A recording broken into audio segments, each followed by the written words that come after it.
नमस्कार, हामी देखापट्टि विशेषमा छौँ। देखापट्टि विशेषमा यहाँलाई स्वागत छ। आज हामी केन्द्रित रहनेछौँ सत्तारूढ पार्टी नेकपा भित्रको विवाद मिल्दै समाधान हुँदै आएको अवस्थामा हामीले यसका कारणहरू समाधानका लागि भइरहेका थुप्रै प्रयासका विषयमा योभन्दा अघि पनि छलफल बहस गऱ्यौँ र यति बेला पनि नेकपा भित्रकै विवाद समाधान उन्मुख हुन्छ कि हुँदैन भन्नेमा नै नेताहरू दोधारमा छन्। पार्टी फुट्नै लाग्यो भनेर पार्टी जोगाउनका लागि अपिल आह्वान गरिसकेको अवस्थामा नेकपाकै आम नेता कार्यकर्ताहरूमा यसले निराशा उत्पन्न गरेको छ र अर्कोतर्फ जुन महत्त्वका साथ दुई ठुला कम्युनिस्ट पार्टीहरू एक भएका थिए, सो पार्टीको नेतृत्वमा अहिले सरकार छ। सरकारको काम कारबाही, पार्टीको तालमेल, सिद्धान्तको वा काम कारबाही र भागवण्डाको लडाईँ हो यो कार्यशैली भन्ने विषयमा पार्टीभित्र नै विवाद देखिएको छ। यस्तो अवस्थामा हुनुपर्ने के थियो, भइराखेको के छ, पार्टी फुट्ने सम्भावना, कारण र जुट्ने आधारहरू के हुन सक्छन्, यी विषयमा कुराकानी गर्नेछौँ। राष्ट्रिय सभामा जनताको विकाससँग जोडिएका कुरालाई प्रत्यक्ष रूपमा सरकारलाई झकझक्याउन आफ्नो आवाज उठाइराख्नु हुने राष्ट्रिय सभाका सदस्य तथा राष्ट्रिय सभा अन्तर्गत रहेको प्रत्यायोजित व्यवस्थापन तथा सरकारी आश्वासन समितिका सभापति समेत रहनुभएका नेकपाका नेता रामनारायण बिडारी हाम्रो स्टुडियोमा हुनुहुन्छ। उहाँ सरकारले नियुक्त गर्ने 3 जना विज्ञ समूहबाट राष्ट्रिय सभामा प्रतिनिधित्व पनि गर्नुहुन्छ। उहाँसँग आज हामी यिनै विषयमा कुराकानी गर्नेछौँ। यहाँलाई स्वागत छ। धन्यवाद। दसैँ कसरी मनाउनु भयो? यसपालि मेरो त प्रायः सधैँ दसैँ सामान्य रूपमा हुन्छ। हजुर। अब धाग लगाएको पनि होइन, के अरे लाचारी देखाएको पनि होइन। दसैँ त्यो मान्छेलाई बढी चाहिँ नि महत्त्व हुन्छ जसले चाहिँ नि वर्षमा एकचोटि लुगा हालेर नयाँ लुगा लाउँछ, वर्षमा एकचोटि खसी काट्छ या मिठो खान्छ, वर्षमा एकचोटि घरमा जान्छ, त्यसलाई बढी महत्त्व हुन्छ। अनि अर्को धार्मिक दृष्टिकोणले पनि यसलाई महत्त्व हुन्छ। अब मैले धार्मिक दृष्टिकोणमा पनि यसलाई महत्त्वपूर्णका साथ किन हेरिनँ भने दसैँ किन मान्ने भन्ने तर्क छ। सत्यको जित, असत्यको हार भएको उपलक्ष्यमा मानिने दसैँ अहिले आज मितिसम्म पनि असत्यको जित, सत्यको हार भइरहेछ। त्यहाँमाथि पञ्चायत अस्तिको गणतन्त्र आउनुभन्दा अगाडिको चाहिँ नि बहुदलीय व्यवस्था सम्बन्धता हर्षो उल्लासका साथ दसैँ मनाउनु पर्ने कारण र अवस्था थिएन। राज्यको हिसाबले हेर्ने हो भने, शासन प्रणालीको हिसाबले हेर्दा अब मेरो व्यक्तिगत कुरा हेर्दा अब मिठो खाने, राम्रो लाउने भने त अब राम्रो लुगा, फाटेर लुगा लाएर हिँड्नु परेको छैन, अब नमिठो पनि खानु परेको छैन। यो टिलिक्क टल्केको राम्रो, एकदमै राम्रो कोटमा राम्रो देखिनु भएको छ। अब यो सम्भ्रान्त पनि म होइन, मध्यमवर्गीय परिवार हो, तर मलाई कम्युनिस्ट राजनीति र थाहा दर्शनको दृष्टिकोणबाट मैले हेर्दाखेरि म ह्याप्पी छु। अब त्यसो भएको हुनाले दसैँ यसपालि त झन् कोरोनाको महामारी बर्बादै पारेको, जनतालाई आक्रान्त पारेको यस्तो बेलामा दसैँ केही तरिकाले हर्षोल्लास गर्ने कुरा पनि भएन। दसैँ भत्ता फिर्ता गर्नुभयो? पेस्की बापत आएको यो वास्तवमा हेर्नु न, यो कस्तो समस्या। यसको मैले कतै सामाजिक सञ्जालतिर पनि कुरा गरेँ, केही सञ्चार माध्यममा पनि कुरा गरेँ। हाम्रो देशमा अहिले चलेको सरकारको म समर्थक हो। सरकारको समर्थक भनेको सरकारले गरेका जम्मै काम ठिक भन्ने मान्छे म होइन। सरकार यस्तो बुद्धि नभएको, यस्तो चाहिँ नि दूरदृष्टि नभएको, यस्तो चाहिँ मूर्ख छ, यति पनि काम गरिदिएन। संसदमा बजेट पास हुँदा अर्थमन्त्रीले बजेट पेश गर्दा यसपालि कसैले पनि कुनै भत्ता नलिने, नखाने भने। त्यसो भनेपछि सरकारले प्रत्येक अड्डामा दसैँको पैसा पठाउनु भएन, अनि कुनै पनि अड्डामा चिठी पठाउनु पर्यो, यसपालि यस्तो छ है, यो उसले भनिदिएन। नभनिदिएपछि यो सांसदहरूको चाहिँ हकमा मात्रै कुरा गर्दा सांसदहरूले तलब हातमा बुझ्दैनन्। अहिले त प्रायः कसैले नै बुझ्दैन, क्या हामीले पनि बुझ्दैनौँ होइन, सबै खातामा हालिदिन्छ। अब पैसा खातामा हालिदिएछ, मानौँ मैले आशा पनि देखाएन अघि, तर नाटक गरेर केही बेइमानहरूले, म तिनीहरूलाई बेइमान भने मैले, किन ती नेता हुन्। नेता जस्तो मान्छेले मैले चाहिँ फिर्ता गरेँ भनेर दारा घिच्याएर जनतालाई झुक्क्याउने, उसले सबैको चाहिँ नि कोरोना कोषमा हालिदिने नीति बनाउनु पर्थ्यो, दसैँ अगाडि बैठक बस्नु पर्थ्यो, अथवा के गर्ने भनेर निर्णय दिनु पर्थ्यो नि। नेताले म चाहिँ चोखे अरू पनि भन्ने, त्यस कारणले तिनीहरूलाई भनेको अझै पनि त्यो पैसा सरकारी कोषमा फिर्ता भएको छैन मेरो मात्र होइन, दाबी हो, मेरो मात्र होइन, कुनै पनि दलले मैले फिर्ता गरेँ भने नि तिनीहरूलाई मैले पहिला पनि भने तिनीहरूले फट्याइ गरेका हुन्, बेइमानी गरेका हुन्, जनतालाई झुक्क्याएका हुन्। किन त्यो पैसा त उनीहरूको खातामा छ त। अब उनीहरूको खाताबाट पैसा झिकेर नदिउन्जेलसम्म कसरी जान्छ भन्नुहोस् त। अनि झिकेर दिने कसलाई, सरकारको कुन खातामा, कहाँ राख्ने, खोला बगा जस्तो भएन त्यो, कहाँ गयो कहाँ गयो। अब कोहीले के भने मैले अस्पताललाई दिएँ, कोहीले भने म गरिबलाई दिएँ, तिन बेकुबहरू त्यो भन्ने।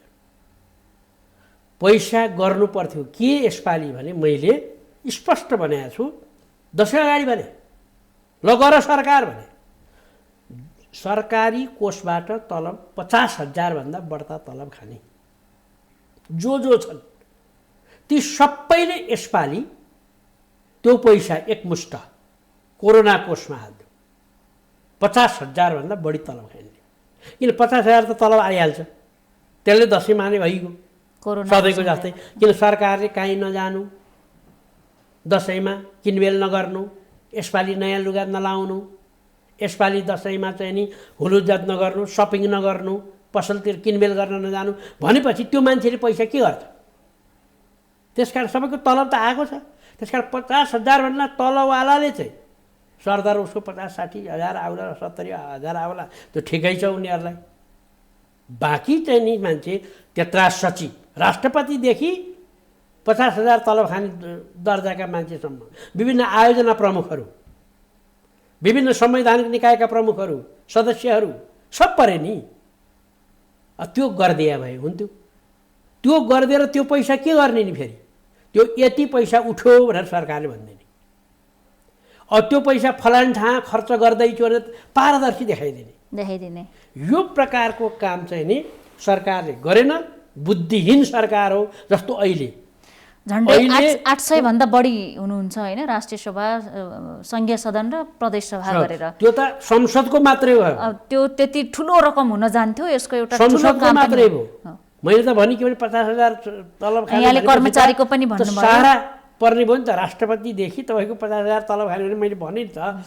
अब ठुला ठुला आयोजनाहरू छन् नि, नेपाल सरकारको आयोगहरू नियोगहरू छन्, आयोजनाहरू छन्, प्लानहरू छन्, ठुला ठुला जलविद्युत आयोजनाहरू छन्, इत्यादि छन्। अनि जनताको प्राइभेटलाई पनि आह्वान गरिदिया भए हुन्थ्यो, प्राइभेटलाई पनि, निजी स्तरलाई पनि। तर प्लान भयो भने केही गर्न खोज्यो भने मान्छे स्वस्फूर्त रूपमा दिन्थे पनि कोरोना कोषमा राखेर। हजुर अहिले यति विडम्बना छ, त्यसलाई खर्च गर्नु। त्यसकारण दसैँ मेरो आज पनि खातामा छ, फिर्ता गएको छैन, नडाटेर भन्नु मैले, मलाई चाहिँदैन। सरकारले जे निर्णय गर्छ त्यही गर्न म तयार, म आफ्नो निर्णय गर्दिनँ। तर दिइसके चाहिँ भन्नु भएन, दिइसके भने त फटाइ गरे भइगयो नि, दिएकै छैन त। अब आउने तलबबाट कट्टा गर्छ संसदले। अब यो कार्तिक महिना पैसा चाहिँ नि अब मलाई दिनु पर्यो नि तलब, त्यो पैसाबाट कट्टा गर्छ। त्यसको मतलब के भने यतिसम्म म्यानेज गर्न नसक्ने सरकार, लाचारी चाहिँ नि मन्त्री प्रधानमन्त्रीले मैले हामीले त्यसो गर्यौँ भन्ने, अरूलाई नभन्ने। राष्ट्रिय सभा सञ्चालन भयो भने यहाँले उठाउँछु भनेर त्यो मनमा राखेको कुरा के हो त? अहिले रोकिएर राख्नु भएको छ त्यस्तो केही कुरा? धेरै कुरा छन्, कति असान्दर्भिक भइसक्छन्। अब जस्तो मानौ अर्को पनि कुरा छ, यो टोडी खेलमा गरिबलाई भात खुवायो भन्ने विवाद आयो नि। मेरो चाहिँ विचारमा त्यसैले अलिकति दुवैपट्टि कुरा मिल्दैन मेरो। टोडी खेलमा वा रत्न पार्कमा या सडकमा हाइजेनिक हुँदैन, स्वस्थकर हुँदैन र सुहाउँदो पनि छैन। अनि त्यहाँ कहाँ हात धुने, कसरी खाने, मटर गुड्ने बाटोमा भात खुवाएर कसलाई प्रदर्शन गरे, बेइज्जती किन गराएको भन्ने तर्क पनि उपयुक्तै छ। तर ती गरिबहरूलाई खुवाउने तरिका के त, प्रक्रिया के त? विकल्प अर्को हुनु पर्यो भनेपछि एउटा पार्टी प्यालेसको व्यवस्था चाहिँ महानगरले गरिदिन सक्थ्यो, एउटा ठाउँमा ठुलो टेन्ट लगाएर गरिदिन सक्थ्यो। अब त्यो खुवाउनेले पनि त्यत्रो खर्च गर्न सक्नेले सडकमै धुलोमै चाहिँ नि राखेर खुवाउनु पर्छ भन्ने छैन नि। त्यो त उसको स्वास्थ्यलाई पनि महत्त्व दिएन, खुवाउनेले पनि महत्त्व दिएन। बेलामा अहिले यो कोरोना महामारीको बेलामा दूरी कायम नगरिकन त्यसरी गरे पनि बिठेको।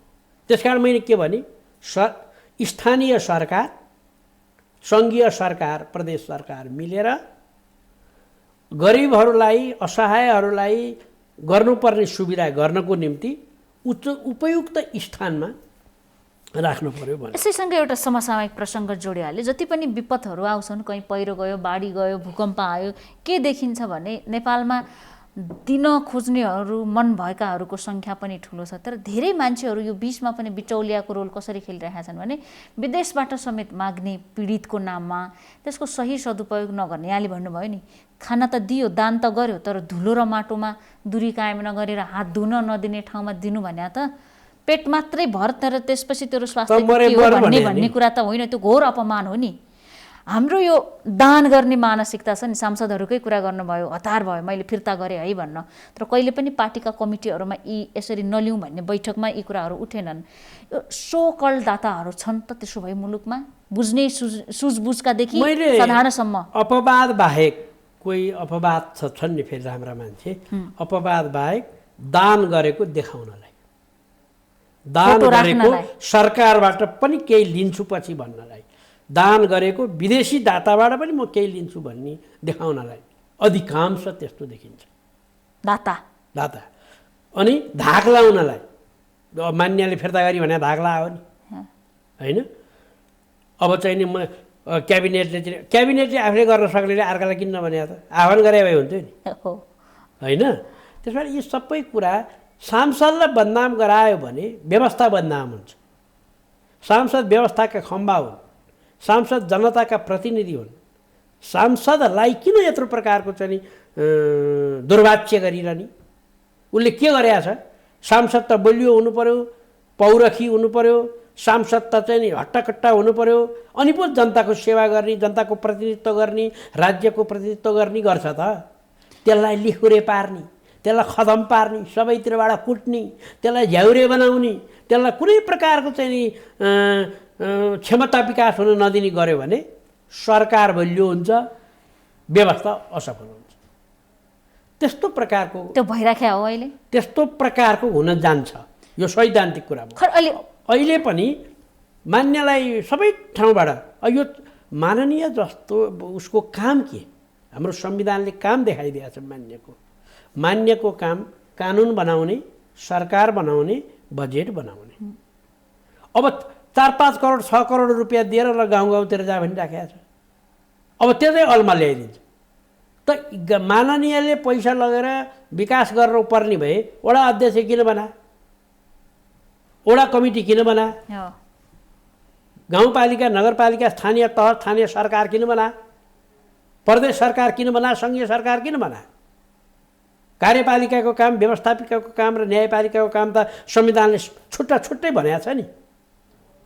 अब आफ्नो मूल काम नगर्ने सांसदले कानुन राम्रो नबनाइदिने, कानुन बनाउन अध्ययन र सिप प्रयोग नगर्ने, कानुन बनाउने बेलामा कोरमै नपुग्ने। यहाँ त वरिष्ठ अधिवक्ता पनि हो। कानुनलाई नै लिएर ठुलो लडाइँ छ। बनेनन्, विधेयकहरू बनेनन्, कानुन बनेनन्, पास भएनन्, सङ्घीय संसदले बनाउने कानुन बनेन भनेर विश्वकै उत्कृष्ट कानुन पनि छन् भनेर एकातिर हामी भनिराखेका छौँ। तालमेल मिलिराखेका छैन। त्यसकारणले मेरो चाहिँ आग्रह के हो भने, म संसदमा भयङ्कर रूपमा उठाउने कुरा, कडा रूपमा उठाउने कुरा, निर्धक्क रूपमा उठाउने कुरा अब सरकारले विरोध गर्यो भन्ठान्ला। सरकारले गरेको कामको सधैँ समर्थन हुँदैन नि। कामको नै विरोध गरे हो, सरकारको विरोध गरे हो थोरै। उदाहरणको निम्ति अब हाम्रो ठुलो कन्सेप्ट फरक छ। प्रदेश चाहिँ केन्द्रको युनिट हो कि प्रदेश चाहिँ राज्यको युनिट हो? राज्य भनेको सरकार होइन, राज्य भनेको विभिन्न चिजको कम्पोजिसन छ त्यहाँ।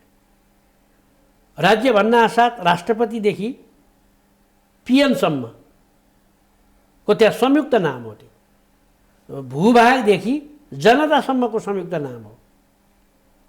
संवैधानिक अङ्गहरू सरकारको मात्र त हुँदैन, सरकारले भने उसले टेर्दैन। त्यस्तै प्रदेश पनि युनिट होइन। अब प्रधानमन्त्री युनिट भनिदिनु भयो भने म हो हाम्रो प्रधानमन्त्री भने यो हो भनेर हिँड्छु त म भने। कर्णालीको बारेमा जोड्न होइन, मैले कर्णालीको मात्रै होइन, प्रदेश केन्द्रको युनिट होइन।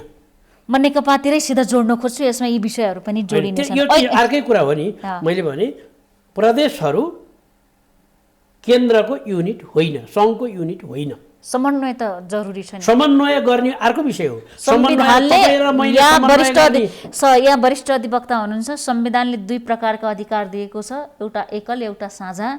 एकलमा कसैले कसैलाई हस्तक्षेप गर्न पाउँदैन, साझा अधिकारमा समन्वय जरुरी छ। यही हो होइन अहिलेको व्यवस्था। अनि विघटन गर्न त सक्छ सङ्घले, केन्द्रीय सरकारले, तर ठुलो राष्ट्रियता सम्बन्धी ब्लेम लाउन सक्नुपर्छ प्रदेश सरकारलाई विघटन। त्यसै हुन्छ त्यो त। त्यस्तो चाहिँ नि के अरे यो अविश्वासको प्रस्तावमा भन्नुभयो होला यहाँले। अब के देखिन्छ भने नेपालमा योभन्दा अघि पनि कङ्ग्रेसले रातारात तत्कालीन प्रधान न्यायाधीश, यहाँ वरिष्ठ अधिवक्ता हुनुहुन्छ सुशीला कार्की प्रधान न्यायाधीश हुनुहुन्थ्यो, महाअभियोगको प्रस्ताव अचानक आयो, त्यो फेरि फिर्ता पनि भयो, हस्ताक्षर सङ्कलन भयो। बिचबिचमा लोकमान सिंह कार्कीको विषयमा पनि यो कुरा उठ्यो, त्यो कुरा पनि रोकियो, सेवा सुविधा कटौती। यो महाअभियोग हतियार बनाइएको त होइन नेपालमा। अविश्वासको प्रस्ताव महाअभियोग दुरुपयोग भयो भने अभिशाप हुन्छ। लाउन चाहिँ खोज्ने तर लाउन नसक्ने भने त राजनीतिक दलहरूबाट गलत यसको हतियारको रूपमा प्रयोग भएको छ भन्ने कुरा हो नि। सत्तासीन पार्टीको तत्कालीन म चाहिँ नि सांसदको सभासदको हैसियतले, संविधान सभा सदस्यको हैसियतले सुशीला कार्कीलाई लगाएको महाअभियोगको म घोर विरोधी, रोस्टमबाट बोले, अन्तर्वार्ताबाट बोले, मैले तर्कहरू दिएँ। तर चाहिँ नि अहिले पुष्टि भयो नि, फिर्ता लियो। जसले हालेको थियो उसले। मैले यसको अर्थ अर्को समस्या के हो भने न्यायपालिकाले व्यवस्थापिकाले लगाएको महाभियोग सम्बन्धमा रिट हेर्न सक्दैन, मुद्दा हेर्न सक्दैन। तर हामीले के कुअभ्यास गऱ्यौँ भने त्यत्रो संसदले, अहिले यो विषय पो गलत थियो त, त्यत्रो संसदले महाभियोग लगाएको कुरालाई एउटा न्यायाधीशले स्टे अर्डर गरेर रोक्दिने। त्यसमा त त्यो महाभियोग त भन्ने त कहिले पनि नलाग्नु भयो। जस्तो उदाहरणको निम्ति अहिले उद्देश्य नै गलत छ कि हो भन्ने कुरा हो। त्यो जाँच्ने उसले होइन, त्यो संसदले हो, त्यो संसदको काम, त्यो सर्वोच्चको काम होइन। सर्वोच्च अदालत यो त्रिशक्ति पालिका भन्छ नि, यो त्रिपालिका शक्ति सन्तुलन, शक्ति पृथकीकरणको सिद्धान्त अनुसार उसको एब्सोल्युट राइट हो। संसदको अन्तर्निहित अधिकार हो। त्यो संसदको अन्तर्निहित अधिकारलाई न्यायपालिका र कार्यपालिकाले हस्तक्षेप गर्न सक्दैन। त्यस्तै न्यायपालिकाको अन्तर्निहित अधिकारलाई, जस्तो न्यायपालिकामा चलिरहेको मुद्दाको बारे संसदमा छलफल हुँदैन। यतिसम्म पनि हामी प्र्याक्टिस नगरेपछि बाँदरको हातमा नरिवल भने जस्तो भयो। के भनेदेखि त्यसको भने मतलब बाँदरको हातमा नरिवल भने खान पनि सक्दैन, हतियार पनि होइन। त्यो नरिवल त छ, नरिवल मिठो चिज छ, राम्रो चिज छ, तर त्यसको उपयोग हुन सकेन। हाम्रो यो अहिले महाभियोग सम्बन्धी कुरादेखि लिएर मैले त्यो त्यसकारणले मैले के भने सुशीला कार्कीलाई महाभियोग लगाउनु पर्ने पात्र होइन। तर त्यो महाभियोग सम्बन्धमा हामी संसदबाटै फेल गराइदिन्थ्यौँ नि। मैले उत्रिराखेका थिएँ प्रस्तावमा मतदान नै परेको भए, तर त्यसलाई न्यायपालिकाले हस्तक्षेप गर्नु हुँदैन।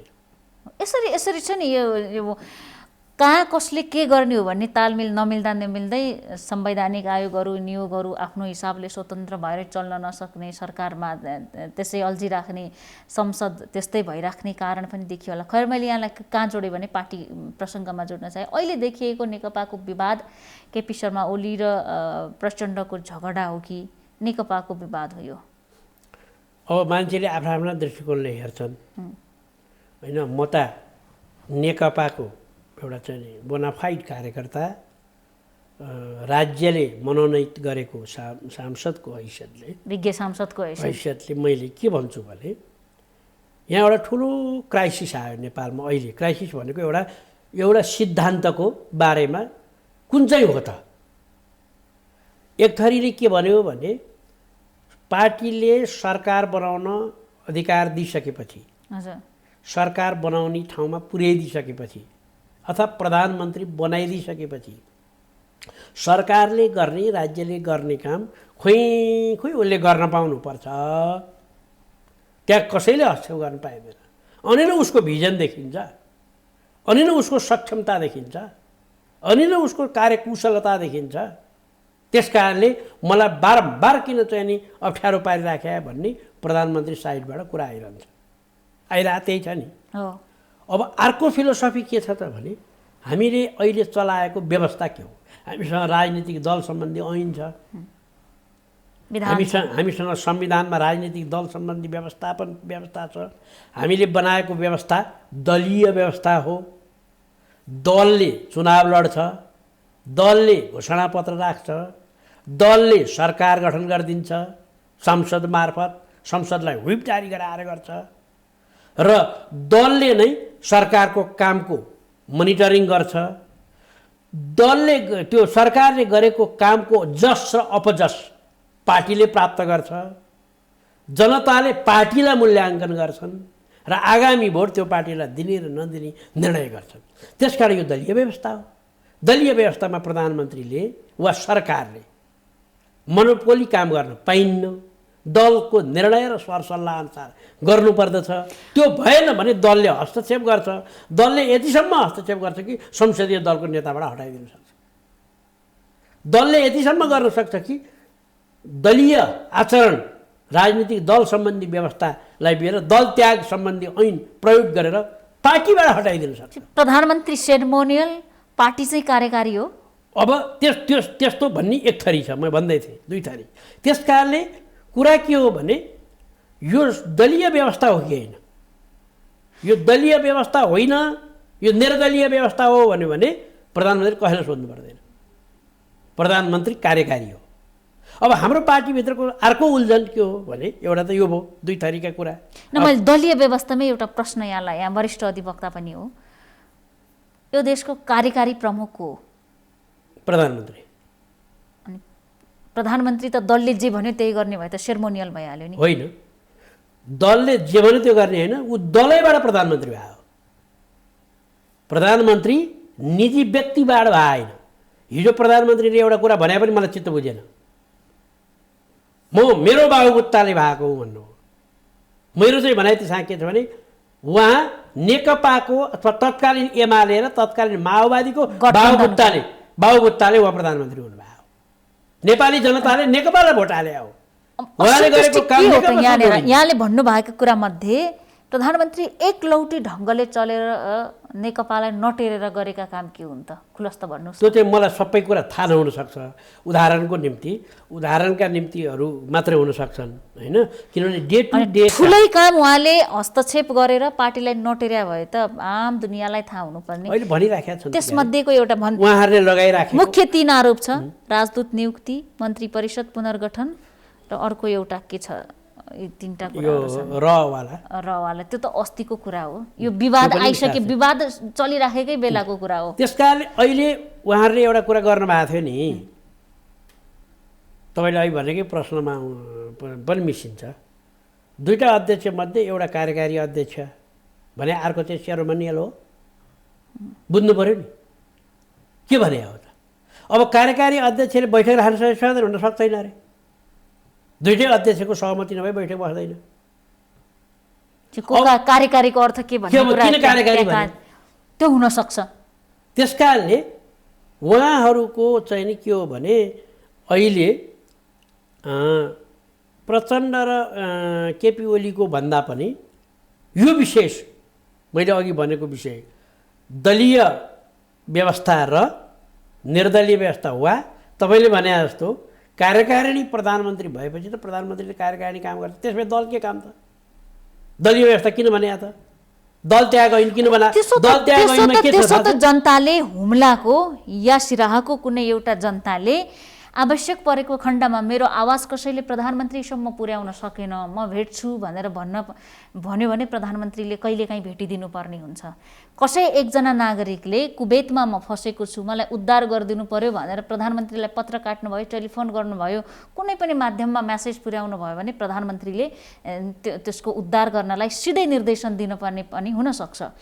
पार्टीको मात्रै होइन, हरेक जनताको आलोचना, सही आलोचनाको पनि कार्यकारी प्रमुखले सुन्नुपर्छ, तब न जनताको अधिकार संविधानले दिएको हुन्छ। प्रधानमन्त्रीले दैनिकी काम कारबाही गर्ने विषयमा पार्टीले हस्तक्षेप गर्दैन। यसबेला पटक पटक पटक पटक राजीनामा केमा पार्टीले हस्तक्षेप गर्छ भने तपाईँले एउटै हामी छलफल गरौँ न, राजदूत नियुक्तिबारे यो दीर्घकालीन कुरा हो कि दैनिकी कुरा हो? यसमा स्पष्ट प्रचण्डले नै प्रस्ताव गर्नुभयो भन्ने कुरा आछ। त्यो मलाई थाहा भएन। त्यो चाहिँ थाहा प्रचण्डले केपी ओलीलाई त्यो फलानु युवराज खतिवडा राजदूत बनाऊ कि भनेर भन्नुभयो, बाहिर आएर विवाद आयो भन्ने कुरा, यस्ता विवादित कुरा। त्यो त उहाँहरू दुईटा कुरो कसरी थाहा पाउने? त्यो उहाँहरू दुईटा बाहेक कसरी थाहा हुँदैन नि। त्यसकारण हामीले जान्ने कुरा भएन। हामीले जान्ने कुरा के हो भने थाई कमिटीमा त्यो कुरा भएको भएन, सचिवालयमा त्यो कुरा भएको भएन। पार्टी पङ्क्तिमा छलफल हुनु पर्यो। पार्टी पङ्क्ति भनेको तल जानु पर्दैन। उहाँहरूको त सचिवालय भन्ने बनाएको छ क्यारे, उहाँले थाई कमिटी भन्ने बनाउनु भएको छ क्यारे, म त छैन त्यहाँ। त्यो कमिटीमा छलफल भएर बहुमत अल्पमत नै हुनसक्छ। अनि राजदूत नियुक्ति भनेको कुरा दैनिकी कार्य होइन, त्यो 5 वर्षे कार्य हो। एकचोटि राजदूत नियुक्ति गरेपछि 5 वर्षको लागि हो। त्यस्तो हो, तपाईँहरू मन नलागे मान्छे त फर्काइहाल्नुहुन्छ नि। अब त्यो पौडेल पनि चीनबाट फर्किसक्नु भयो, दीप कुमार उपाध्याय जाने आउने कहिले पठाउने कहिले आउने भइरहेको छ। मैले के भने प्रधानमन्त्रीको अथवा सरकारको समर्थक, सत्तारूढ पार्टीको मेम्बर सांसद भए पनि सरकारका सबै काम समर्थन गर्न सकिन्न। जस्तो यो सरकारलाई प्रश्न सोधेँ मैले, अहिले तपाईँ मार्फत सोधेँ, उसले पहिला के भन्यो भने म कोभिडको सबै चाहिँ नि निःशुल्क गर्छु भन्यो। त्यसपछि केही काल बसेपछि उसले के भन्यो, म कोभिडको चाहिँ सबैसँग शुल्क लिन्छु, फ्री गर्दिनँ भन्यो। त्यसपछि तपाईँहरू सबैले विरोध गरिसकेपछि के भन्यो, अब असहाय असक्षमहरूको चाहिँ नि गर्छु, अरूको गर्दिनँ भन्यो। अहिले दिनदिनै मान्छे उपचार नपाएर, आजै मात्र हेर्नुहोस् त पत्रपत्रिकामा के भनिराखेको छ, हस्पिटलको कर्मचारी आफ्नै हस्पिटलमा भर्ना नलिएर सिट खाली हुँदाहुँदै, बेड खाली हुँदाहुँदै मान्छे पगलक्क मऱ्यो। मैले हिजो छाडी अस्ति एउटा मेरो नि त चिन्जान होला, सब मान्छे होला, नेपालकै हुँ, सबै छ नि, मान्छेलाई रातभरि हस्पिटल खोज्दा 30वटा हस्पिटलसँग सम्पर्क गर्दा चाहिँ नि भर्ना लिनु मान्दैन। एउटा बिरामी, यहाँको प्रत्यक्ष मैले देखेको लगाव हो, म एउटा बिरामी 30वटा हस्पिटलमा। ठिक ठाउँमा आउनुभयो। यहाँ मैले झन्डै 50 भन्दा बढी डाक्टरसँग कुरा गरिसकेँ। हरेक चिकित्सकहरूको, डाक्टरहरूको, नर्सहरूको भनाइ के छ भने अस्पतालमा बेड अभाव छ, अस्पतालमा आइसियु अभाव छ, भेन्टिलेटर अभाव छ। यो सरकार नालायक भन्नु पर्यो कि परेन त? म किन यसो भन्छु भने चैतभन्दा अगाडि, चैतदेखि त लकडाउन हो, 50,000 भेन्टिलेटरको व्यवस्था गर सरकार भने मैले सम्झनमा। तपाईँले 50,000 को मूल्य कति पर्छ क्याल्कुलेसन गर्नुभएको छ? हो, कति पर्छ? अनि होइन, म बताइदिन्छु त्यसको। अनि त्यो 50,000 10 लाख पर्छ। अनि 50,000 भेन्टिलेटरको 10,000 होइन, एउटाको। अनि सुन्नु न, हाम्रो क्यापासिटी, अनि हाम्रा क्यापासिटी त त्यसै भएर कटौती गर्नु पर्यो त। कटौती किन गरे? नेकपाका स्थायी कमिटी बैठकमा, सचिवालय बैठकमा यस्ता आवाज किन उठेनन्? उठ्यो होला, समितिको बैठकमा किन नउठ्ने? कोभिडको उपचार गरे मिलेन भनिराखेको छ त, सरकारको विरोध गरे मध्ये एउटा त्यो पनि पर्छ। म भन्दै थिएँ 30वटा हस्पिटलले चाहिँ नि बिरामी लिएन, किन? के भन्छ उसको तर्क? कस्तो कायदा छ, कस्तो सरकार हो? उसको कोभिड हो कि नन कोभिड हो भन्छ। अस्पताल नेताजी मान्छे बिरामी भए घरमा बसेको छ, बिरामी भयो, उसले पहिला के गर्छ कोभिड र नन कोभिड छुट्याउन आफूले गर्छ कि अस्पताल जानु पर्यो उसको काम गर्यो उसले भर्ना गरेर राख्ने अनि बिरामी कोभिड कि नन कोभिड जाँच गर्ने डिक्लेयर भयो कि भएन अनि कोभिडको सिम्पटम्स छ भने कोभिडको ब्लगमा लग्छु भन्ने अस्पतालको पनि त तयार त्यो डाक्टर पनि तपाईँ हाम्रो छोरा छोरी दाजुभाइ त पर्छ नि कोही न कोही उसलाई पनि त ज्यानको जोखिम पर्छ के बुझाउन सकिन्छ भर्ना लिनुपर्छ भर्ना लिएर कोभिड कि नन कोभिड छुट्याउनु पर्यो अस्पतालले सरकारले छुट्याइदियो भने प्राइभेटमा धाउनु परेन भन्ने यहाँ प्राइभेटै भने मैले मलाई सरकारी र प्राइभेट मतलब भएन नेपालको अस्पतालले जसले म बिरामी आएपछि उपचार गर्छु भनेको छ त्यसले त्यति पनि गर्दैन मान्छे चाहिँ नि त्यसरी अकालमा मारिने सरकारको निर्देशन होला त त्यति अस्पताल निर्देशन होइन असक्षम हो निर्देशन भन्न मैले नालायक हो असक्षम हो हुतिहारा हो हिजो ल त्यो आजको तपाईँको पत्रिकामा निक्लिएको चाहिँ नि को त्यो टिचिङ अस्पतालको मान्छेले के भन्छ प्रमुखले अथवा त्यहाँको आधिकारिक मान्छेले हामीलाई यो जानकारी भएन उसको अस्पतालको इमर्जेन्सीमा लगेर राखेको कसरी जानकारी नहुने ती नालायकहरूलाई उसको अस्पतालको इमर्जेन्सीमा लगेर राखेको छ यो आपत अहिले जुन महसुस गर्नु भएको छ नि अनि सुन्नु यो आपत यहाँले जुन महसुस गर्नु भएको छ भेन्टिलेटर 50,000 को कुरा भने नि मैले कसरी ल्याउने पनि भनिदिएको थियो 30-35 वटा देशमा 40-50 देशमा त हाम्रो राजदूत छ एउटा देशबाट 3-4 मात्रै 4-5 वटा मात्रै ल्याउ न जम्मा गरेर थाल किनेर ल्याऊ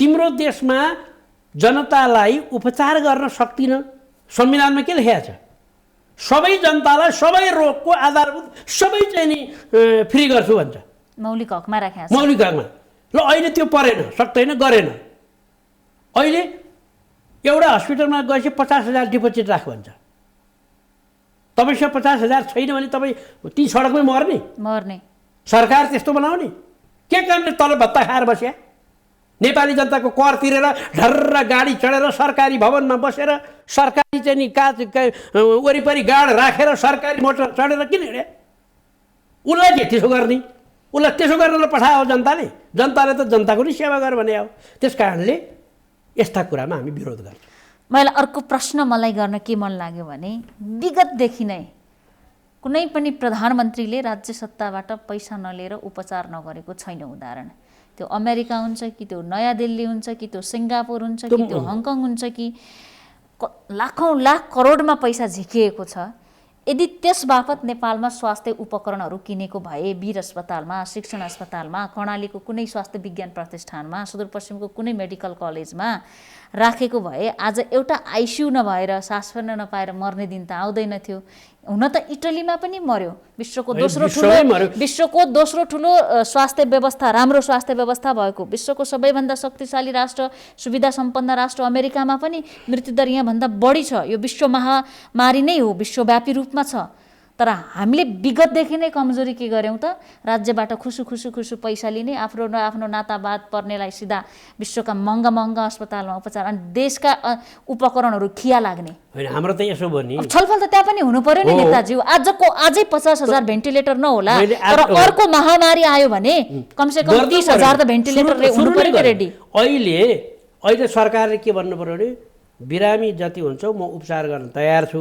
सक्षमलाई पैसा लिन्छु भन्यो होइन अहिले मैले प्रश्न गर्दै थिएँ 2 दिन अगाडि पत्र गर्यो स्वास्थ्य मन्त्रालय मार्फत पुनः पत्राचार भयो अब सरकार छिनछिना किन फेर्छ सबै निशुल्क गर्छु भन्छ कहिले कसैलाई निशुल्क गर्दिन भन्छ कहिले सक्षमलाई गर्छु असक्षमलाई गर्दिन निशुल्क गर्छु असक्षमलाई भन्छ उसको कुरो के हो उसलाई मलाई जुद्ध शमशेरको आदेश जस्तो उसको कुरा के हो सक्छु भने सक्छु सक्दिन भने सक्दिन मानिलियो ओलीको ठाउँमा प्रचण्ड प्रधानमन्त्री जो भए सबैको विरोधी आयो गरेपछि अहिले त जो प्रधानमन्त्री हुनुहुन्छ जो क्याबिनेटमा छ उसलाई भन्नु परेन यो कुरा दलीय व्यवस्थामा पार्टीका नेताहरूले फलानु राष्ट्रिय सभा यो कोरोनामा राष्ट्रिय सभाको सदस्य बनाउनका लागि मरिहत्ते गर्ने जनताको उपचार गर्नका लागि तपाईँको पार्टीभित्र कति बहस भयो त त्यसको मूल झगडा नै त्यहीबाट हो बाहिर पनि त आएको छैन यो हामी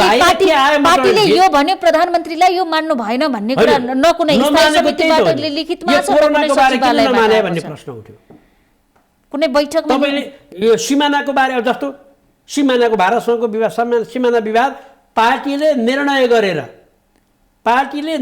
गरेर प्रधानमन्त्रीलाई त्यही हाउसमा चाहिँ पेश गर्ने दिन बयान गर्यो थप्नुहोस् भनेर पार्टीले भन्यो यदि सरकारले नमानेको भए प्रधानमन्त्रीले नमानेको भए त्यो निर्णय कसरी मान्यो त सरकारले हटाइ पार्टीले भनेर मान्यो उ गर्न तयार थिएन सरकार त मान्दैन भन्नुहुन्छ त त्यो चिज त्यहाँ गर्यो अब अर्को नि भनेको छ त अहिले उदाहरणको निम्ति रको बारे मैले रको मान्छे जो आयो सरकारले स्पष्ट वक्तव्य निकालिसक्यो भारतको प्रधानमन्त्री नरेन्द्र मोदी समकक्षीले राजदूत पठाउँछु भन्यो र आउने कुरा मलाई थाहा भएन भन्ने कुरा तपाईले घोर विरोध गरेपछि भन्यो तपाईले व्यापक गरेपछि सरकारले आलोचना त सुन्दो रहेछ नि सरकारले पहिले भन्नु पर्थ्यो भारतीय विशेष दूत आउँदैछ पार्टीका नेतालाई भन्नु पर्थ्यो विदेश आउँदैछ म भेट्दैछु म परराष्ट्र मन्त्री राखेर भेट्छु म चाहिँ नि आधिकारिक मान्छेहरू को चाहिने हो तिनीहरू राखेर भेट्छु अथवा म सिग्नल पनि भेट्छु यति भन्न मिल्दैन अनि सारा यति कुरा चाहिँ नि वक्तव्य गराउन त्यो रहेको सामन्त गोयल यहाँ आएको थियो भन्ने कुरो भनाउन सारा मुलुक उल्टेर विरोध गरेपछि मात्रै भन्ने मैले यो कुरा उठेपछि मैले अध्ययन गरेँ र के भेटेँ मैले भने तपाईँलाई जानकारी छ होला भएन भने अझ खोज्नु होला प्रत्येक प्रधानमन्त्री भारत भ्रमणमा जाँदा सबैसँगका भेटहरू खुल्ला रूपमा हुने भारतीय गुप्तचर निकाय रस प्रमुखसँग हरेक प्रधानमन्त्रीले त्यो दौरानमा भेट गर्नुहुँदो रहेछ नयाँ दिल्लीमा प्रधानमन्त्रीको हैसियतमा भ्रमणमा जाँदा भेट नगरेको कुनै पनि प्रधानमन्त्री नेपालमा देखिँदैन रहेछ त्यहाँ पनि वक्तव्य आउँदैन यसको मतलब यो होइन कि यस्ता भेटघाट हुनुपर्छ भन्ने होइन त्यो मलाई गोप्य राखिदो रहेछ यो कुरा त्यो गोप्य गलत हो यदि जो पनि आज पनि त्यो कुरा भित्र कुरा के हो त्यो कहाँ भन्ने कतिलाई भन्ने एउटा कुरा हो भेटै गोप्य राख्नु बेइमानी हो हुँदो रहेछ यो गल्ती हो यो भाइ है अब बीचमा प्रचण्डका पनि दुई छोरी दिल्ली जानुभयो यसलाई पनि शंकास्पद लिएको छ जानुभयो भन्ने त यस्तै मिडियामा सुने त्यो गएर के गरे होलान् भने उनको के हैसियत छ प्रचण्डको छोरीको नगर प्रमुख हो उहाँ एउटा त त्यति पनि होइन अब उहाँहरू चाहिँ दिल्ली जानुभयो कि जानु भएन त्यो मलाई थाहा भएन गएको भए पनि त्यो के ठुलो कुरो भयो त त्यो उहाँ त राज्य पोर्टफोलियोको केही होइन ठुलो कुरा भनेर हेरिँदैछ यहाँ शङ्का चाहिँ ठुलो कुरा भनेर नै बेइमानी गरे होला त्यो हेर्नेले बेइमानी गरे के तपाईँ दिल्ली गएर आउनुभयो के मतलब कुरो भयो हामी त आउने जाने भइरहेको छ मेरो त नातेदार छन् थुप्रै अनि म पनि गएर आउँछु के मतलब हामी गएको लेखाजोखा हुँदैन हाम्रो राजनीतिक भेटघाट हुँदैन यहाँ त मैले भन्न खोजेको जम्मै एउटै कुरा के हो भने प्राइम मिनिस्टरले गर्ने कामको विरोध गर्न पाइन्छ र गर्नुपर्छ गरेन भने प्राइम मिनिस्टर जुद्ध शमशेर जस्तो हुन्छ मैले भने नि अब तपाईँलाई पिसिआर टेस्ट गर्ने सरकारले पहिला 10-12 हजारमा गरायो त्यसपछि 5500मा गरायो त्यसपछि 2000-3000 कतिमा गरायो त्यसपछि 2000मा गरायो 2400मा हुन्छ अब 1000मा नि गराउनु भनेर कुरा अस्ति कता भनेको 2000 छ हरेक अस्पतालले 2400 रुपैयाँ लिन्छ अब सुन्नुस् सरकारले ठगेर चाहिँ रहेनछ त 5500 लिएर सरकार आफैले घोषणा गरे 2500 लिएको छ पहिला तपाईले 5500 मा गराउनु भयो नि सुरुमा गराउँदा हामी त फ्री गरायौं कन्ट्याक्ट ट्रेसिङमा फरेर अब नेपाली जनताले पैसा तिरेर दशैंमा त्यसकाले सरकारको एउटा निश्चित मापदण्ड निश्चित तर्क निश्चित पोलिसी निश्चित कार्य हुनु पर्यो नि भने दलीय व्यवस्थालाई महत्त्व दिइराख्नु भएको छ संविधानले महत्त्व दिएको छ तपाई हामीले दिनुभन्दा पनि दलका बैठकमा कमिटीमा यो कुरा उठ्नु पर्यो पहिला सरकारले गलत गरेको छ भने सशक्त रूपमा आवाज उठाउनु पर्यो तीनटा काम गर्न सकेन हाम्रो पार्टी अहिले अब नयाँ जोडिएको त्यस बलियो भइसकेको छैन भर्खर ढालन गरेको गिलो हुन्छ नि काचो जम्न पर्यो त्यो जमेको छैन र नत्र दल त्याग ऐनले पार्टीबाट निष्कासन गराइदिन सक्छ राजनीतिक दलको चाहिँ ऐनहरूले चाहिँ अनुशासनका कारबाही गरिदिन सक्छ त्यति मात्र नभएर संविधान अनुसार अविश्वासको प्रस्ताव गर्न सक्छ सरकारले गर्न सक्छ दलले दलले सक्छ, एकजनाले सक्दैन। एकजनाको इच्छाले हुँदैन। दलले दलले सक्छ, संसदीय दलले सक्छ, प्रतिनिधि सभा संघीय सदनले सक्छ, संविधानको व्यवस्था छ यसमा। तर कुरा के हो भने सक्छ कि सक्दैन बल लगाउने कुरा होइन कि मन लगाउने कुरा हो देशलाई चाहिएको। हटाउने व्यवस्था संविधानले प्रधानमन्त्री बनाउने व्यवस्था जसरी राखेको छ 2 वर्ष पुगिसकेपछि हटाउने व्यवस्था पनि त्यसरी नै राखेको छ। 2 वर्ष पुग्न अघि राख्न सक्दैन, संविधानले भनेको छ, तपाईँ जानकार हुनुहुन्छ। हटाउने र राख्ने भन्दा पनि बढी कुरा देश विषम परिस्थितिमा छ। देशको सबैभन्दा ठुलो पार्टी, जनताले विश्वास गरेर दिएको पार्टीभित्रको झगडा हेरेर बस्ने बेला होइन। जनतालाई यसले सेवा सुविधा दिँदैन भन्ने कुरामा जिम्मेवार ढङ्गले नेताहरू किन प्रस्तुत हुन सक्दैन? मैले त भने नेताहरूले त्यो प्रचण्ड र केपी शर्मा ओलीले अढाई वर्षको भनेर एग्रिमेन्ट हामीलाई सोधेर गरे हो, हामीले गरे हो। त्यो त फेरि मङ्सिर 4 गते हामीले गरे होइन, मैले भने नि गरे त रहेछ नि त। किन गरे? प्रधानमन्त्री हुने बेला त गरे रहेछ त। 2075 जेठ 2 गते नै भयो भन्छन्। 2075 जेठ 2 गते यो सम्झौता भयो भन्ने छ। होला, अब गरे कुरा अब बाहिर लिखित दस्तावेज देख्नु भएको छैन हैन? हैन, विवाद भएन। यो सम्झौता भएको कुरा विवादै छैन। किन विवाद छैन भने एउटा 2076 मङ्सिर 4 गते योलाई संशोधन गरेर अर्को सहमति भएको छ। म अर्कै कुरा भन्दैछु। उहाँहरूलाई त्यो कुरा हामीले गर्नु भनेको थियो, 2-2.5 वर्ष गर्नु भने पार्टीमा छलफल भएन भनेको थिएन। उहाँहरूले त गर्नुभएको रहेछ त। अनि त्यस्तै उहाँहरूले फेरि पछाडि ल तपाईँ चाहिँ नि सरकार 5 वर्ष, ओलीजीले, प्रचण्डजीले चाहिँ नि कार्यकारिणी अध्यक्ष पार्टी एकता महाधिवेशन नभएसम्म भनेर गर्नुभएको रहेछ। 2 पटक भयो यो सहमति। अनि त्यो पनि हामीलाई सोधेर गरेको थिएन।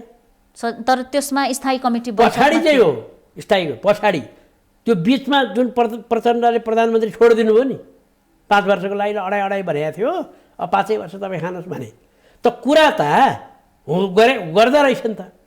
अनि पार्टीले यो सबै कुरो पत्ता लगाएर पार्टीले निर्णय गरेको कुरा त ओलीजीले मान्नुपर्छ। ओलीजी पार्टीभन्दा माथिको हो, प्रचण्ड पार्टीभन्दा माथिको हो। मान्नु चाहिँ के भएको छैन? दुवैजनाले नमानेका कुरा भनिदिनु न। तपाईँ आम कार्यकर्ता अहिले त पार्टीको बैठक अब मैले सुनेको है, अब देखाएको छैन। तपाईँहरूले भने अब के प्रधानमन्त्रीले भन्नुभयो भन्ने छ। तपाईँहरू यस्तै मिडियामा आएको कुरा हो। के चाहिँ म भन्छु, पार्टीको बैठक तपाईँहरू बोलाउनुहोस्, म आउँदिनँ। तपाईँहरू बैठक निर्णय गर्नुहोस्, म मान्दिनँ। अब भनेपछि पार्टीले भनेको बैठकमा म आउँदिनँ, पार्टीले निर्णय गर्यो म मान्दिनँ भन्यो भने त त्योभन्दा यो दलीय व्यवस्था भयो त। अब यो अब तपाईँ पार्टी बैठक बोलाउने कुरा गर्दै हुनुहुन्छ, उहाँहरूका बिचमा त अलग पसौँ न भन्ने पनि समझदारीमा कुरा हुन थाल्यो भन्ने कुरा छ। तपाईँको अपेक्षा र 2 जना नेताको कुरै अर्को धारणा छ। मेरो त मैले भने 45 सालमा मैले ओलीलाई चिनेको, 48 सालमा मैले प्रचण्डलाई चिनेको।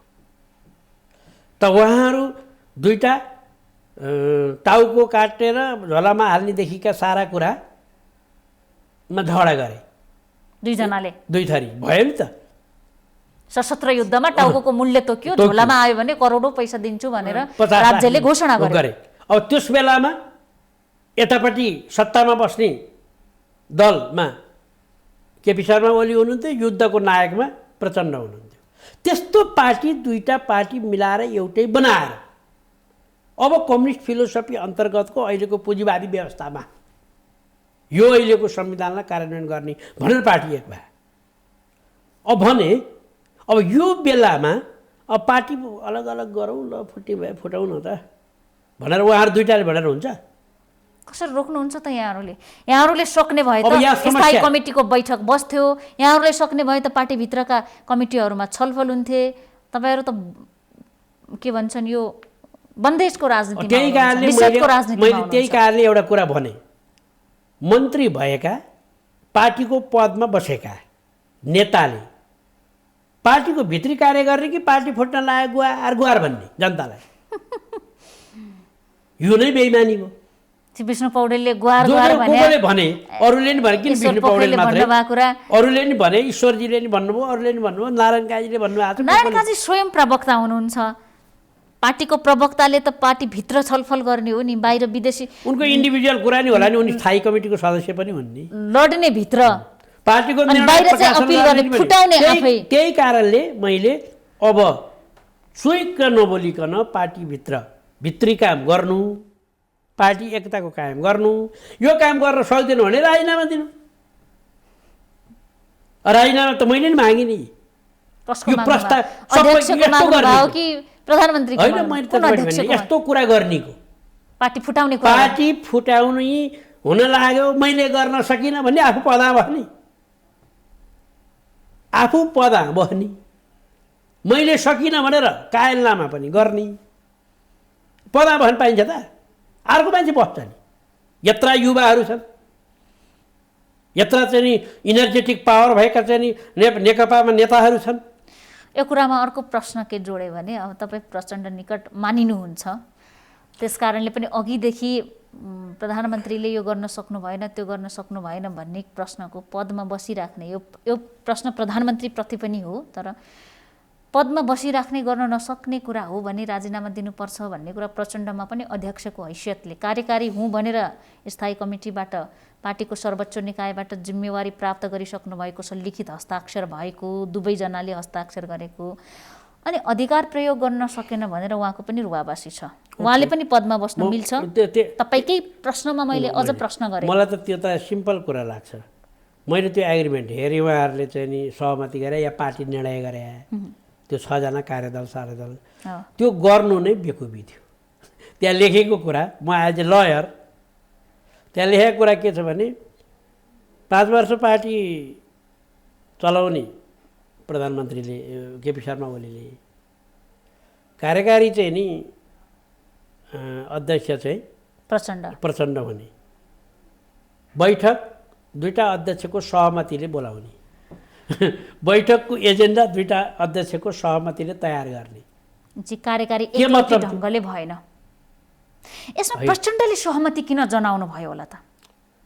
त्यसमा उहाँलाई नै सोध्नु पर्यो, मलाई नि त जानकारी हुने भएन। मैले यति मात्र, भविष्यमा बलियो हुनुपर्छ भने त हस्ताक्षर पनि त बलियो डकुमेन्टमा गर्नुपर्ने थियो नि। मैले जान्ने कुरा यति हो कि पार्टीका 2टा अध्यक्ष छन्, महाधिवेशन नहुन्जेलसम्म चाहिँ नि पार्टीमा सबै चिज निर्णयअनुसार गर्नुपर्छ, पार्टीको निर्णयअनुसार सरकार चल्नुपर्छ।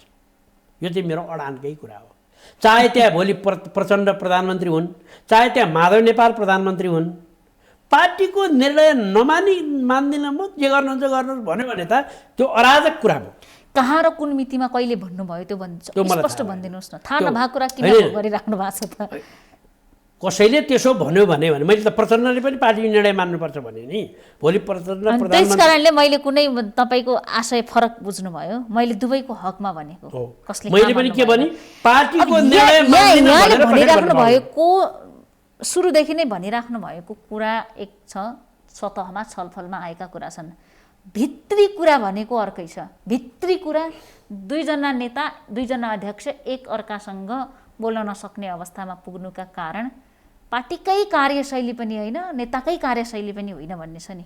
होइन, म प्रथम मैले मैले त्यस्तो बुझ्दिनँ। मैले त बाहिरबाट एनालाइसिस गर्ने, मैले फेरि अघि पनि भनिसकेँ, सरकार बनाउन पार्टीले बनाइदिइसकेपछि सरकार निष्फिक्री रूपले चल्न पाउनुपर्छ, त्यसलाई हस्तक्षेप हुनु हुँदैन। पार्टीकै भने मान्नुपर्छ भने कसरी निष्फिक्री भयो त? भन्ने तपाईँलाई निष्फिक्री भन्यो त त्यसो भन्ने एउटा ग्रुप होइन, ओली ग्रुप भनौँ न। अनि होइन, यो चाहिँ नि पार्टीको चाहिँ नि निर्णय अनुसार सरकार चल्नुपर्छ, किनकि यो चाहिँ नि सरकार पार्टी सरकार हो, यो नेकपाको सरकार, प्रचण्ड ग्रुप भनेर भन्ने अर्को ग्रुप। यी दुईटैको सैद्धान्तिक कुरा होला नि।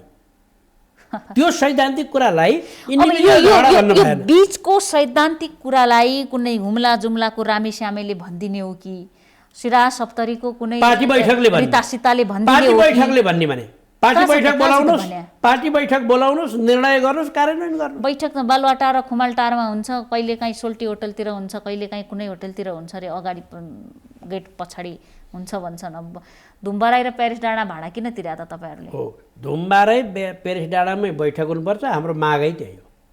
र त्यो बैठक, यसको लागि नि माग गर्नु परिरहेको छ। त्यो बैठक बैठक हुनु पर्यो, बैठकको निर्णय ओलीले नि मान्नु पर्यो, प्रचण्डले नि मान्नु पर्यो। अब बैठकको निर्णय मान्दैन दुईटैले भन्नु पाउँदैन। धुम्बरे र पेरिस डाँडामा त तालचा लगाइराख्नु भएको छ त, धुलो लागेको छ पार्टी कार्यालयहरूमा। अब अलिकति त्यसमा चाहिँ अब प्रधानमन्त्रीको शारीरिक अवस्थाले पनि होला, यो प्रधानमन्त्री निवास अरू पनि गुटकै बैठक बसेर नि सबै नेताका त पदाधिकारीका त कार्यकक्ष छन् नि त त्यहाँ, त्यो बस्नुपर्ने त्यही हो। जो गाडीमा साइरन बजाएर पुग्न सक्नुहुन्छ, पेरिस डाँडा पुग्न सक्नुहुन्न र उहाँहरू। मलाई व्यक्तिगत भन्नुहुन्छ भने सरकारी कार्यालयमा दलीय बैठक बस्नु हुँदैन, बालुवाटारमा बैठक बस्नु हुन्न भन्ने र निवासमा यदि पार्टीको स्वास्थ्य त्यति कारणले हो भने गिरिजाले पनि त्यसै गर्थे, त्यति कारणले मात्र होइन। गिरिजाको पालामा पनि त्यही हुन्थ्यो, सुशीलको पाला नि त्यही हुन्थ्यो। त्यस कारणले यसो गर्नु भएन। पार्टीको बैठकको खर्च सरकारको खाताबाट जानु भएन।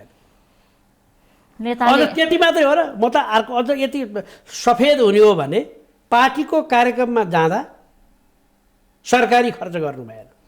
अन्त 70 जना अघिपछि सुरक्षाकर्मी गैर सरकारी हुन् त, कुनै एनजिओले दिए त होइन, नेपाली जनताले दिएको ट्याक्सबाट तिरेको पैसाले सुरक्षा निकायमा रहेका सुरक्षाकर्मी 70 जना पार्टीको कार्य। त्यस कारणले यो सिस्टमैमा पनि अलिकति छलफल गर्नुपर्छ। अनि लेबी लिएर केन्द्रीय सदस्य पाल्ने, राजनीतिमा तलब खान आउनु भयो यहाँहरू होइन। राजनीति गर्ने मान्छे चाहिँ भोकै मर्नुपर्छ र? उसले चाहिँ अरू सबैले तलब पाउँछन्, राजनीति गर्ने मान्छेले भोलिन्टियरी गर्नु पर्यो भन्ने के हुन्छ देश भने? ठेकापट्टा गर्नेलाई किन राजनीतिमा लिएको त? हो, त्यो गलत हो। बदमासहरूलाई किन राजनीतिमा? केन्द्रीय कमिटी सदस्यहरूलाई पाल्नु पर्छ, तर राजनीतिमा शुद्धता भएका व्यक्ति आउनु पर्यो नि, जसलाई 10,000 को महत्त्व छ, जसले 10,000 पाएपछि राहत महसुस गर्छ, राजनीतिमा लागे बापत खान्छ।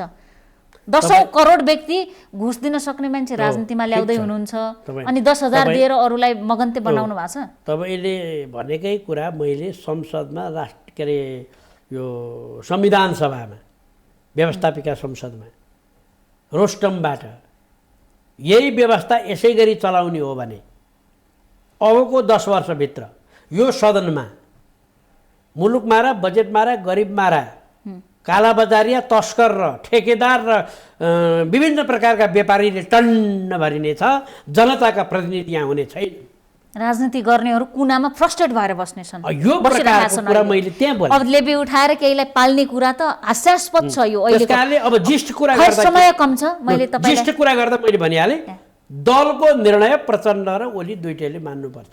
यो दलीय तर बहुत गाह्रो छ तपाईको पार्टीभित्र दुईजनाले मान्न। दुवै बाग एकै एरियामा राजा हुन खोज्नु भएको छ। यदि त्यो मान्नु भएन भने अब पार्टी चाहिँ नि फुट्दैन भनेर भन्दा पनि फुट्छ भन्नुपर्ने हुन्छ। दलको कुरा नमान्ने भनेपछि त फुट्ने भयो नि। भनेको नरम भाषामा अलग हुने हो कि भनेर सौहार्द रूपमा आउनु पर्ने? म चाहिँ अलग हुनु हुँदैन भन्नेमै हो। अलग भएपछि अस्तित्व के हुन्छ अनुमान लाउनु भएको छ होला नि? त्यो अब देखेकै छ नि। बाबुरामलाई देख्नुभयो कि बाबुरामलाई फुटेर जानुभयो, फर्केर आउनुभयो होइन। अब अहिले हाम्रै नेकपामा के अरे पहिला पूर्व माओवादीमा चाहिँ फुटेर गए, फेरि फर्केर आए, यस्तो त जम्मै ठाउँ देखाएको छ। गृहमन्त्रीज्यूकै कुरा गरौँ होइन, विभिन्न ठाउँ छ। त्यस कारणले मेरो आग्रह के छ भने दलको निर्णय मान्ने गरी सहमति गरेर दलीय व्यवस्था चलाऊ, होइन भने दलीय व्यवस्था। 2-3 देखि नयाँ ट्विस्ट के आएको छ भने माधव नेपाल र केपी ओली भित्र नजिक हुने छलफलमा हुनुहुन्छ। प्रचण्ड चिडिनु भएको छ भन्ने कुरा यो जायज हो कि कहीँ कतै सुन्नु? जायज त म किन भन्ने, अब माओवादी र एमाले भन्ने चाहिँ हुँदैन जस्तो लाग्छ मलाई। यताको उता, उताको यता हुन्छ। फुटेछ भने पनि, त्यस्तो भएछ, चोइटिएछ भने पनि अब सङ्लो ट्याक्क हिजाको फगलक्क त होला जस्तो मलाई लाग्दैन। यदि त्यो फगलक्क हुने हो भने पूर्व माओवादीहरू जम्मै एकै ठाउँ हुन्छ। कहाँ छन् अहिले तपाईँलाई थाहा छ नि? बाबुराम एकतिर छन्,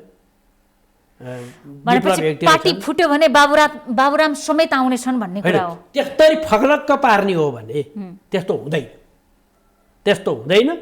अहिले चाहिँ नि अब मिसमास हुन्छ।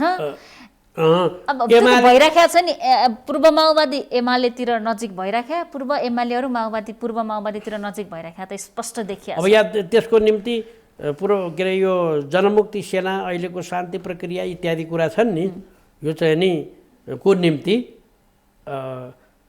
हातमा बन्दुक लिएर ड्याम ड्याम हान्दै हिँड्ने माओवादीले चाहिँ सोच्नु पर्यो, तिमीले युद्ध कोसँग गरे, तिम्रो युद्ध कोसँग भएको थियो यो, अनि तिमीले त्यसमा के प्राप्त गर्यौ भनेर प्रश्न उठ्ने, यो जनताले उठाउने भयो। पार्टी फुट्यो भने त्यस कारणले पार्टी फुट्नु हुँदैन। अब हामी त त्यही अनुसारका कुरा गर्छौँ र नफुट्ने एउटै उपाय पार्टी भनेको सबैभन्दा महत्त्वपूर्ण कुरा हो। पार्टी चुनाव लडाइँ होइन र भने मैले कति व्याख्या गर्नु यसलाई।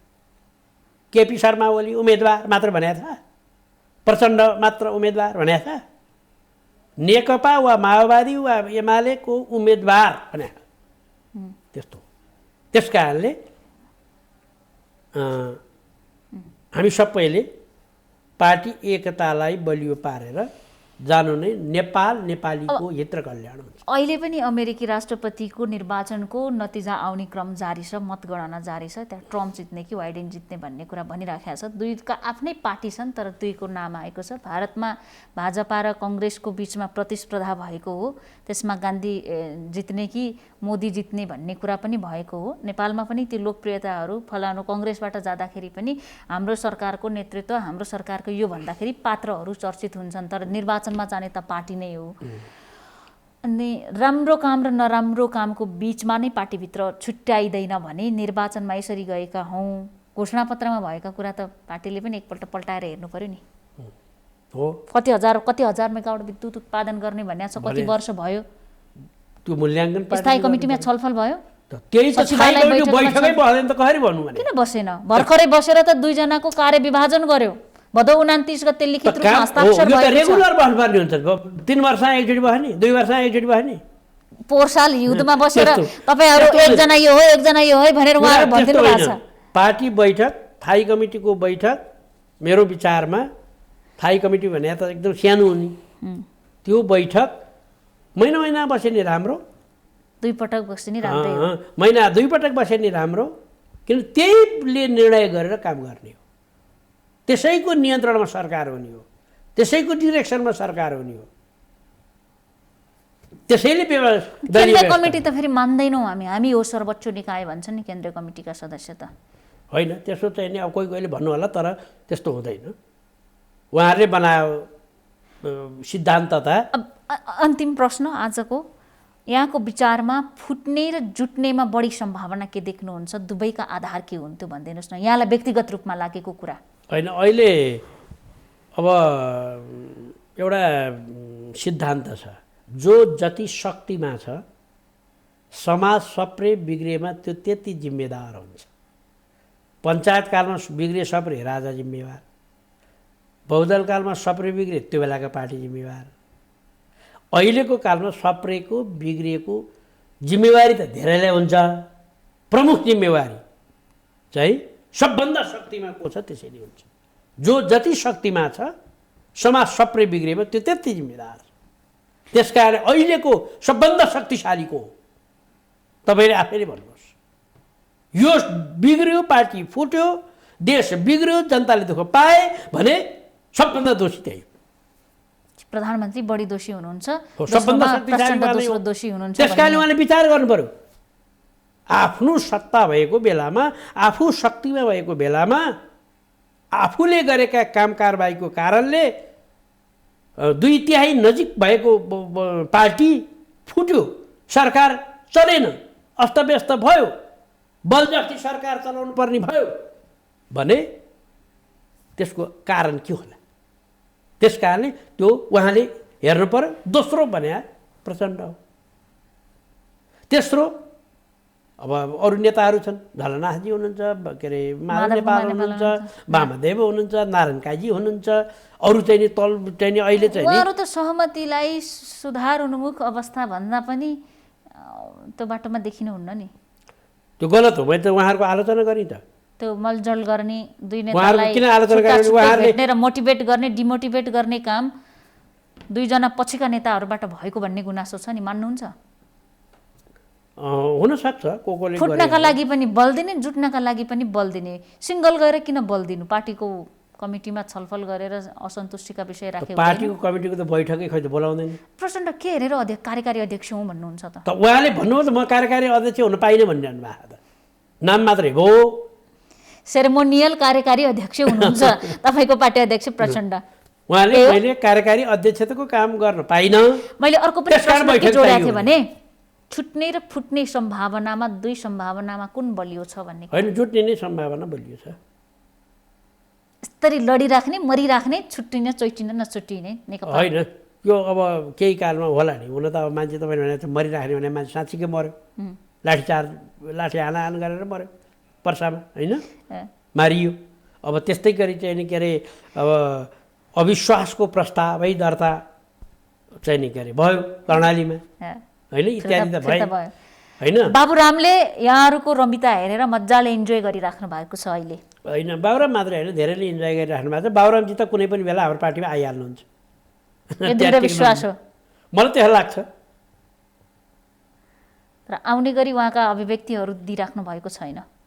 नदिनु बेग्लै कुरा होला, उहाँको पनि त्यहाँभन्दा बाहेक धर छैन। युद्ध गरे उहाँले हो, बन्दुक उठाएकै हो, वहीँ के अरे चाहिँ नि लडाकुको चाहिँ नि दोस्रो कमान्डर हो।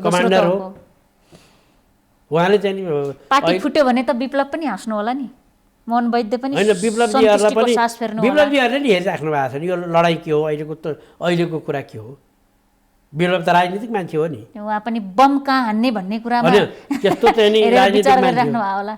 त्यस कारणले अब यो चाहिँ नि मैले गरे राजनीति चाहिँ नि के अरे आतङ्ककारी थिएन, फलानले आतङ्ककारी भन्न पनि कसैले पाउँदैन हेर्नुहोस्, होइन। अनरसिप लिइसक्यो, अब गर्नेले नगर्नेले होइन, अरू दललाई पनि उता तपाईँ चाहिँ नि के अरे बिपीको जीवनी पढ्न जानुहोस्, उहाँले चाहिँ नि सबभन्दा ठुलो अपराध चाहिँ नि विमान अपहरण गरेको अपराधलाई बडो महत्त्वका साथ चाहिँ नि अहिले काङ्ग्रेसले गर्व गर्छ। सुशील कोइरालाले होइन, स्वाटा मान्छे काटेको जिउँदै झापामा, त्यो पनि हामीले गजबै गरे भनेरै गर्व गरिन्छ।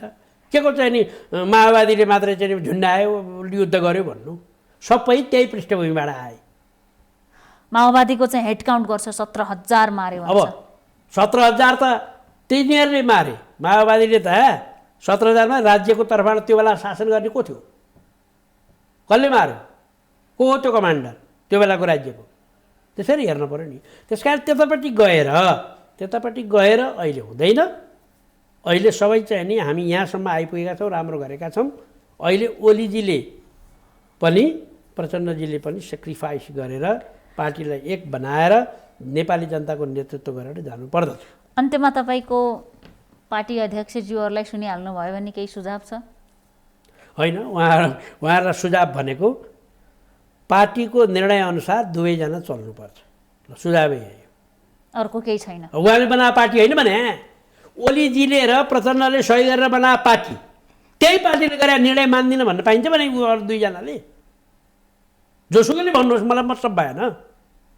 यो पार्टी काङ्ग्रेसले बनाइदिए त होइन, भारतले बनाइदिए नि होइन, उहाँहरू आफूले सही गरेर बनाएको पार्टीले भनेको कुरा मान्दिनँ भन्न पाइन्छ? बहुआयामिक भनेर त्यस कारणले दुईटैले पार्टी निर्णय मान्नुपर्छ। समयका लागि धेरै धेरै धन्यवाद। मेरो पनि धन्यवाद छ। हामी देखापट्टि विशेषमा थियौँ, कुराकानी गरिरहेका थियौँ नेकपाका नेता, वरिष्ठ अधिवक्ता समेत रहनुभएका राष्ट्रिय सभाका सदस्य तथा राष्ट्रिय सभा अन्तर्गत रहेको प्रत्यायोजित व्यवस्थापन तथा सरकारी आश्वासन समितिका सभापति रामनारायण बिडारीसँग उहाँसँग केन्द्रित रहेका थियौँ। पछिल्लो पटक नेकपाभित्र देखिएको विवाद समाधानका लागि भइरहेका प्रयास र नेकपाको विवाद पटक पटक हुनुका कारण पार्टीको कार्यशैली, नेताको कार्यशैली, सिद्धान्त, भागबण्डाको विषय जुन पार्टीभित्रै अन्तर्विरोध छ, मत विभाजित छ जुन विषयमा, यो विषयमा हामी केन्द्रित रहेर आज देखापडी विशेषमा कुराकानी गऱ्यौँ। केही कोभिड-19 को उपचार पद्धति, राज्यले लिनुपर्ने जिम्मेवारी, जनतामा देखिएको समस्याका विषयमा पनि आज हामीले देखापडी विशेषमा केन्द्रित रहेर कुराकानी गऱ्यौँ। देखापडी विशेषबाट आज हामी सबै बिदा चाहन्छौँ। भोलि नयाँ पात्रका साथ उपस्थित हुनेछौँ।